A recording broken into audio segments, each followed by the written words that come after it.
Halo semua, saya Diki Subandi. Di video pertama ini kita akan membahas dan menjelaskan terkait Android Visual Studio. Android Studio sendiri adalah salah satu aplikasi IDE dari Google yang digunakan untuk membuat, mengedit, dan menguji aplikasi Android. Di dalam aplikasi Android Studio menggunakan aplikasi Java dan Kotlin. Pada saat video ini dibuat, yaitu pada bulan Mei 2026, versi terakhir dari Android Studio adalah Android Studio Panda 4. Di dalamnya ada panduannya juga, panduan IDE mulai dari install, mengenal UI, hingga menguji kode. Untuk downloadnya, teman-teman bisa langsung klik download di laman itu. Berhubung di laptop saya sudah ada aplikasinya, kita langsung buka di laptop saya Android Studio. Seperti itu tampilannya. Karena kita baru belajar, kita bikin baru, klik new project, kita pilih empty views activity, lalu kita klik next. Namenya adalah nama aplikasi yang akan muncul di HP. Kita beri nama belajar 1. Package name-nya itu adalah ID unik yang akan tersedia di Play Store. Kemudian save location sebagai tempat menyimpan project kita di lokal laptop kita. Untuk language-nya kita pilih Kotlin saja karena aplikasi sekarang banyak yang menggunakan Kotlin. Untuk minimum SDK ini menentukan versi Android terendah yang bisa dijalankan aplikasi yang kita bikin. Kita pilih Nougat saja Android 7.0, kemudian klik finish. Kita tunggu import Gradle projectnya sampai selesai.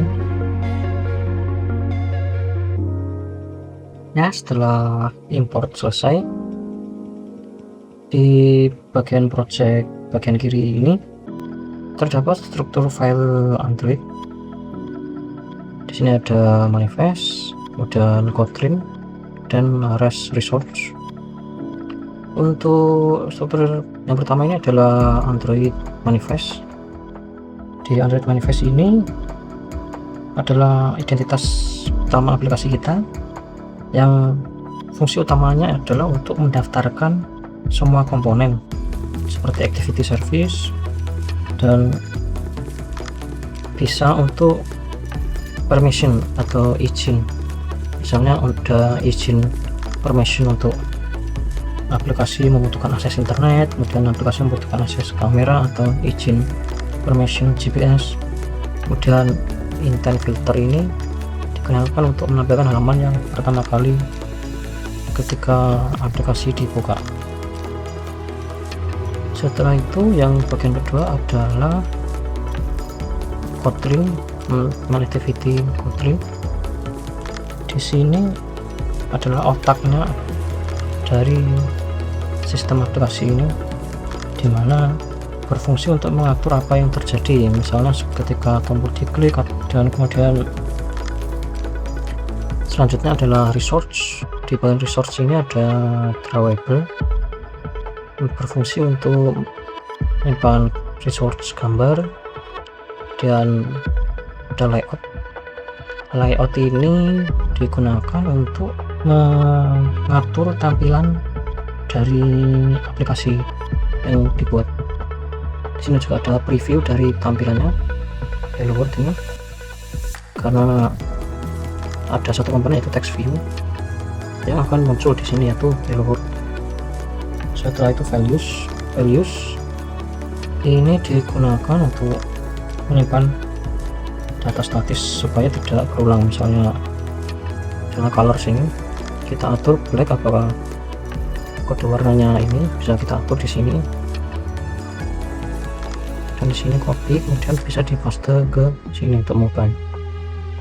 Kemudian strings digunakan untuk menyimpan semua teks yang muncul di aplikasi, sehingga kita tidak perlu mengatur satu-satu di setiap layoutnya. Untuk mengubah tulisannya kita cukup mengubahnya di string ini saja. Lalu di bagian kanan ini ada running device yang berfungsi menampilkan emulator dalam menjalankan aplikasi. Di sini untuk menyalakannya klik device manager, kemudian kita menggunakan Android 13.0 atau Android tiramisu. Jika kita ingin mengubah, klik titik 3 ini, kemudian edit. Jika ingin mengubah ke yang lebih tinggi atau ke yang lebih rendah, misalnya 8 atau 16 yang lebih tinggi. Untuk menjalankannya kita langsung play emulator di sini. Untuk melihatnya di running device sudah tampil emulatornya. Kemudian di bawahnya ini ada chatbot AI. Di sini Gemini di Android Studio ini langsung terintegrasi ke codingan kita, jadi kita jika ada masalah tidak harus berpindah ke browser, kita langsung menanyakan atau mengkombinasikan di Gemini ini. Untuk pertamanya kali kita harus sign in terlebih dahulu, kemudian sign in. Setelah sukses kita pilih ke Android Studio. Di sini kita bisa tanya jawab conversation dengan AI, misalnya bagaimana cara membuat tombol dengan sudut membulat, atau kenapa Gradle-nya error, misalnya dari Logcat ini ada urusan error, kita bisa langsung copy ke sini untuk memperbaiki errornya dan membantu debuggingnya. Lalu selanjutnya kita coba manfaatkan fitur AI ini untuk membuat aplikasi sederhana sebagai awal pembelajaran kita kali ini. Misalnya kita untuk buatkan aplikasi sederhana untuk menampilkan plat gambar secara bergantian. Image view atau gambar ada di tengah atas,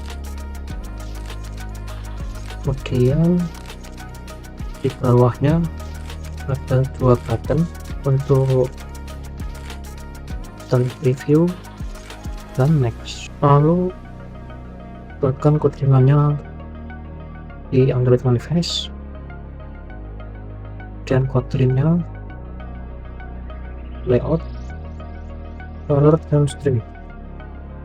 Kita enter. Di sini yang pertama kita perlu menyiapkan plat gambar terlebih dahulu yang kita masukkan di resource dan drivable. Di sini sudah saya siapkan plat gambar, kita copy lalu kita paste di drivable sini, paste. Oke. Setelah itu yang kedua kita copy resource stringnya, kita tempatkan sesuai ini value string sini, kita paste. Kemudian yang ketiga kita copy codingan untuk colorsnya, kita paste. Yang keempat adalah codingan untuk layoutnya atau untuk mengatur tampilannya, kita copy lagi, kemudian kita paste sesuai di sini di activity main, Ctrl V. Setelah itu yang kelima adalah codingan untuk logic Kotlin-nya atau untuk fungsi-fungsinya, kita copy lagi dan kita paste di sini main activity belajar 1, kita paste. Setelah itu di Android Manifest kita copy lagi, kita paste di Android Manifest ini.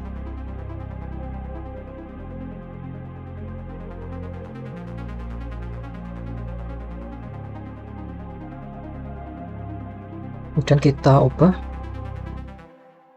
nama file gambarnya sesuai ini, MG1, MG2, MG3 sampai keempat.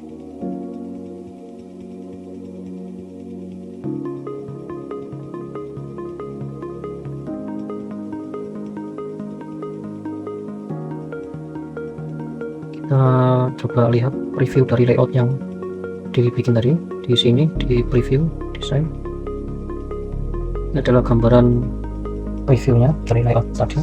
Untuk running aplikasinya, kita coba running emulatornya terlebih dahulu di running device tadi. Kemudian setelah emulator dipastikan menyala, kita running ini untuk run up-nya dari codingan yang sudah kita bikin tadi. Ini proses Gradle build runningnya, kita tunggu sampai selesai.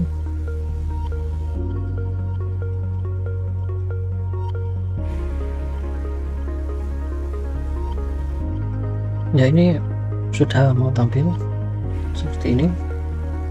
Kita klik next, harusnya tampil gambar setelahnya. Next, previews, next. Aplikasi kita sudah jadi, dan kurang lebih seperti itu pengenalan awal dari Android Studio nya. Dan jangan lupa buat teman-teman praktekin sendiri. Kalau ada yang bingung, bisa tulis di kolom komentar.